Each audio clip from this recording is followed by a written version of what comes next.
بسم اللہ الرحمن الرحیم ایاک نعبد و ایاک نستعین۔ میرے پاکستانیوں، میں آج آپ سے جو بات چیت کرنا چاہتا ہوں وہ جو مزید تیل کی اور ڈیزل کی قیمتیں جو مہنگی ہوئی ہیں، جو پٹرول کی قیمتیں، اس کے اوپر بات کرنا چاہتا ہوں، اور پھر اپنا لائے عمل دینا چاہتا ہوں کہ ہمیں بحیثیت قوم ہمیں کیا کرنا چاہیے۔ اس میں کیا چپ کر کے برداشت کرنا چاہیے یا اپنی آواز اٹھانی چاہیے اس کے خلاف؟ سب سے پہلے میں اپنی ساری قوم سے جو آج بات کرنا چاہتا ہوں وہ یہ کہ سارا جو ہمارے خلاف سازش ہوئی تھی، جو ساری عدم اعتماد ہوئی تھی، جس وجہ سے ہمارے جو اتحادی ہمیں چھوڑ کے گئے تھے اور جو پھر ہمارے لوگ لوٹا ہوئے تھے، ان سب نے ایک چیز کہی تھی کہ جناب بہت مہنگائی ہو گئی، ہمارے سے حلقوں میں جایا نہیں جا رہا،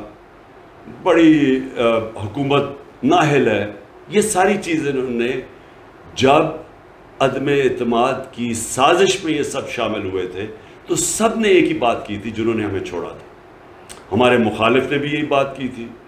آپ ان کی سٹیٹمنٹس پڑھ لیں، یہ سارے ان کے پی ایم ایل اور پیپلز پارٹی کے لیڈرز اور فضل الرحمان سب ایک ہی بات کر رہے تھے کہ بہت مہنگائی ہو گئی، ملک تباہ ہو گیا، اس نااہل حکومت کو گرانا چاہیے۔ یہ ہم نے ساری باتیں سنی۔ وہ میڈیا کے لوگ جو ان کی ساری پشت پہ کھڑے تھے، ساروں نے ایک ہی بات کی، مہنگائی۔ تو آج میں اپنی قوم کے سامنے حقائق رکھنا چاہتا ہوں۔ پہلے تو میں پھر سے اپنی قوم کو بتانا چاہتا ہوں کہ اللہ الحق ہے، سچ کا خدا ہے۔ اس کا بار بار وعدہ آتا ہے کہ سچ سامنے آئے گا، زیادہ دیر سچ چھپتا نہیں ہے۔ 3 سال ہم نے یہ ساری چیزیں سنی۔ جو بھی لوگ اس سازش میں ملوث تھے انہوں نے مہنگائی پکڑ رکھی، کیونکہ عام طور پہ جب بھی حکومتیں جاتی ہیں اس ملک میں، اور یہ 2 دفعہ حکومتیں نکالی گئی 90 کی دہائی میں، پیپلز پارٹی اور نون لیگ ہمیشہ کرپشن پہ گئی ہیں۔ یہ گورنمنٹ کے اوپر کسی آج تک، اور میں چیلنج کرتا ہوں کہ کوئی بتائے عمران خان نے کرپشن کی ہے۔ تو ایک چیز پہ آ گئی جی، مہنگائی اور نااہل۔ اب ساری قوم کے سامنے جب ہم گئے تھے تو پٹرول تھا 150 روپے لیٹر۔ ہمارے 3.5 سالوں میں جو پٹرول بڑھا تھا وہ 50 روپے لیٹر بڑھا تھا۔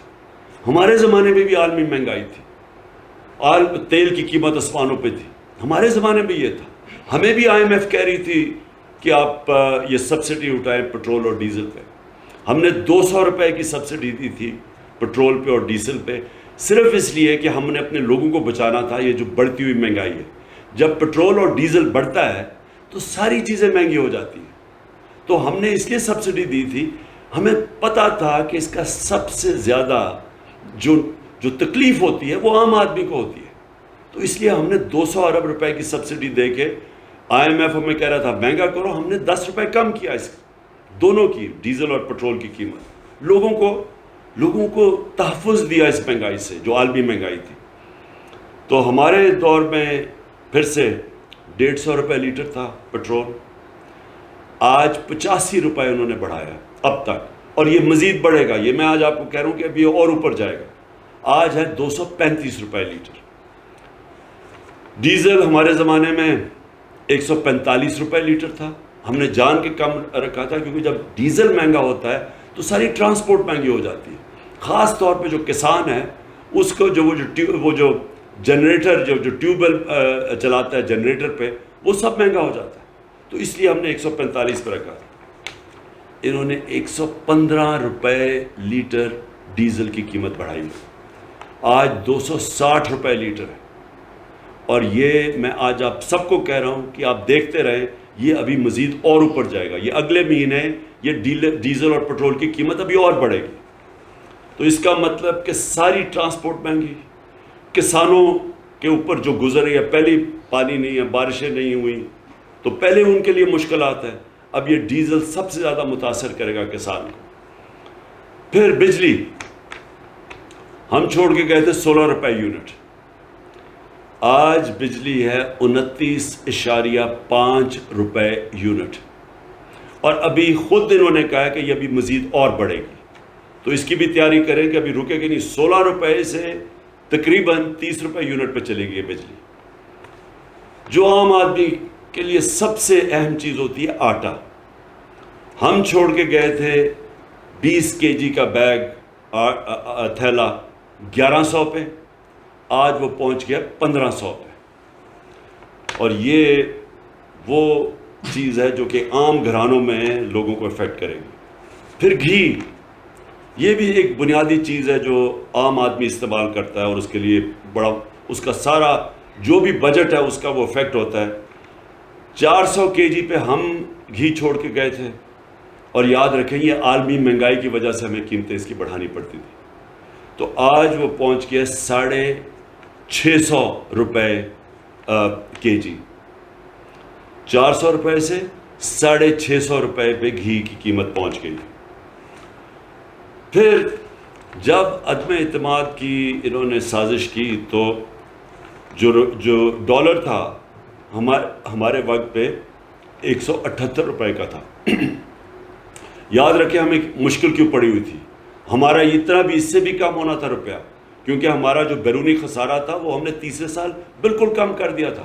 یہ چھوڑ کے گئے تھے نون لیگ تاریخی بیرونی ملک خسارہ, یہ چھوڑ کے گئے تھے تقریباً 20 ارب ڈالر.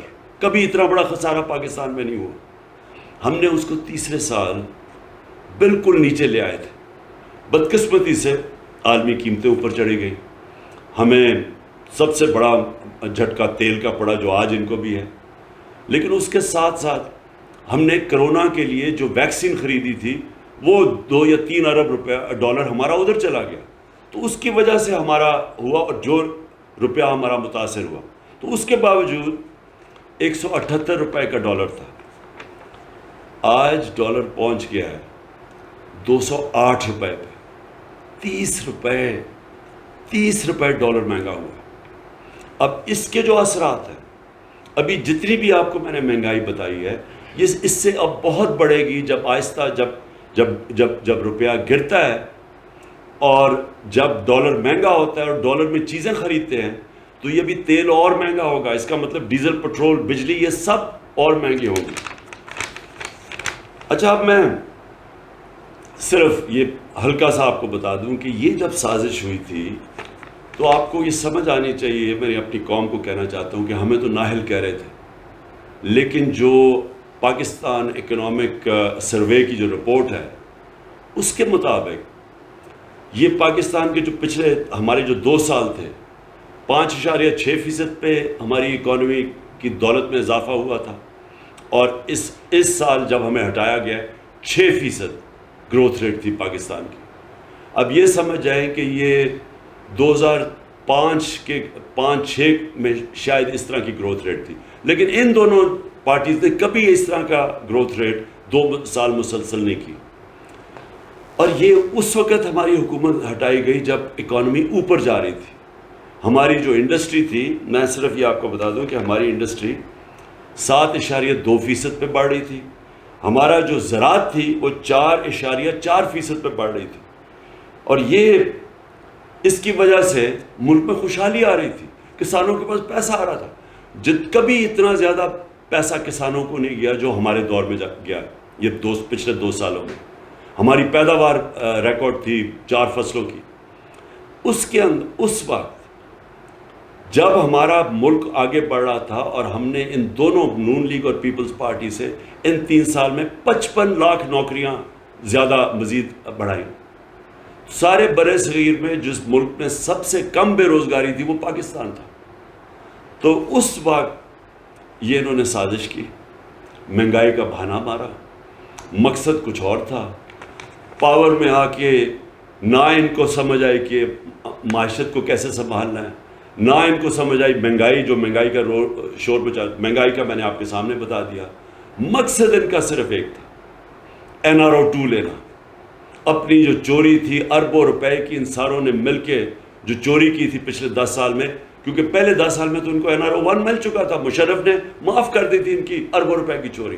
اب پھر سے جو انہوں نے چوری کی وہ اب اس چوری کو ختم کرنے کے لیے جو ساری پلاننگ تھی کہ نیب کو ختم کیا جائے, نیب کے جو انہوں نے امینڈمنٹس کیے ہیں وہ ساری ان کی ٹاپ لیڈرشپ کی چوری معاف اربوں روپے کی، اور پھر ایف آئی اے میں جو کیسز میں اوپن اینڈ شٹ کیس تھا، بچ ہی نہیں سکتا تھا شہباز شریف، اس نے ایف آئی اے کے اوپر خود بیٹھ کے، اور ہم نے دیکھا کہ ایف آئی اے میں ہوا کیا ہے کہ 4 وہ لوگ جنہوں نے وٹنس کرنا تھا، جس میں مقصود چپڑاسی بھی تھا، وہ بھی فارغ ہو گئے ہارٹ اٹیک کی، ایک انویسٹیگیٹر ڈاکٹر رضوان مر گیا ہارٹ اٹیک سے، اور ایک کو ہارٹ اٹیک ہوا جو کہ اس وقت آخر میں ہسپتال میں تھا.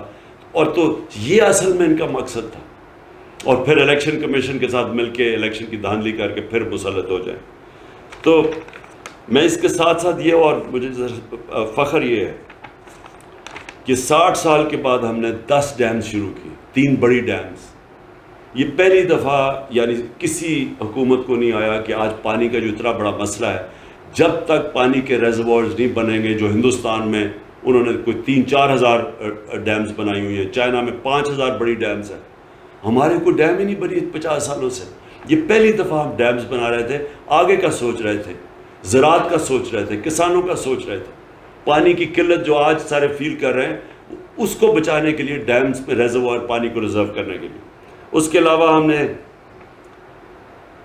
درختوں کا، ماحولیت کا، پہلی حکومت ہے پاکستان کی تاریخ میں جس نے اپنی ماحولیت کا سوچا، انٹرنیشنلی اکنالج کیا دنیا نے. جو ہماری 10 بلین ٹری سونامی تھی، یہ انٹرنیشنلی اکنالج ہے.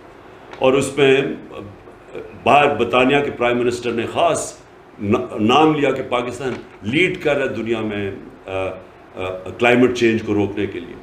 یہ کبھی پہلے کسی نے نہیں سوچا. اور اس کے علاوہ میں صرف یہ اب یاد کرانا چاہتا ہوں کہ ریکو ڈیک، جس کا ہمیں نقصان، ہمارے خلاف کیس ہم ہار چکے تھے، ہمیں اس ملک کو کم از کم 2,000 ارب روپے کا نقصان ہونا تھا، وہ ہم نے کیس کیا. بلکہ وہ کیس بڑی 3 سال لگ کے وہ کیس کو ریزالو کیا، اور اسی کمپنی کو واپس انوائٹ کیا. اور بجائے یہ کہ ملک کو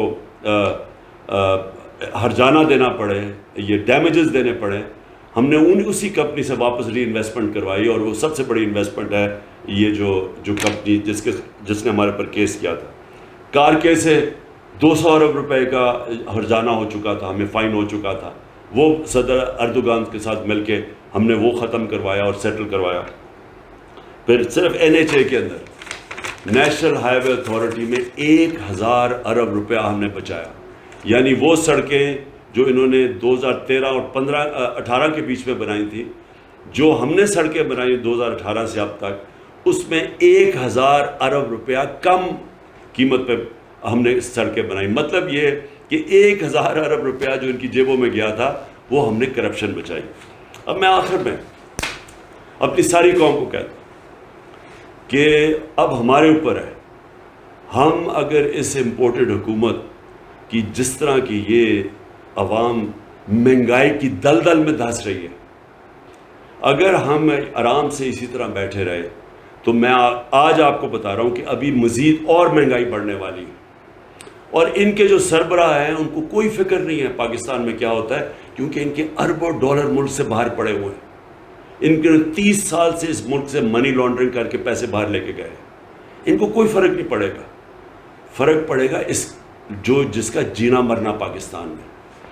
تو میں آج ساری قوم کو پرامن احتجاج کے لیے آج دعوت دے رہا ہوں. اتوار کو 9 بجے سب نے پرامن احتجاج کرنے کے لیے نکلنا ہے. میں ساری اپنی قوم کو، ہر شعبے کو، ٹریڈ یونینز کو، پروفیشنلز کو، ڈاکٹرز کو، انجینئرز کو، کلرکس کو، سرکاری نوکروں کو، میں آج سب آپ کو دعوت دے رہا ہوں کہ اگر آپ نے یہ تماشا مزید اور دیکھنا ہے تو یہ یاد رکھیں کہ جو آگے مہنگائی آ رہی ہے وہ اس سے بہت بڑھ کے آ رہی ہے. تو میں سب کو آج دعوت دیتا ہوں، اتوار کو 9 بجے آپ نے سب نے احتجاج کرنا ہے. اور میں انشاءاللہ اسکرین کے ذریعے، ویڈیو کے ذریعے میں 10 بجے آپ سب سے بات کروں گا ویڈیو اسکرین کے ذریعے. تو میں چاہتا ہوں کہ آپ سب نکلیں پرامن احتجاج، اور اپنے شہروں میں نکلیں، اور شام کو 9 بجے نکلیں، اور 10 بجے میں آپ سے بات کروں گا. میں یہ چاہتا ہوں کہ ایک پیغام جائے ان لوگوں کہ اگر آپ سنبھال نہیں سکتے تھے اس ملک کو تو کیوں اتنی سازش کی.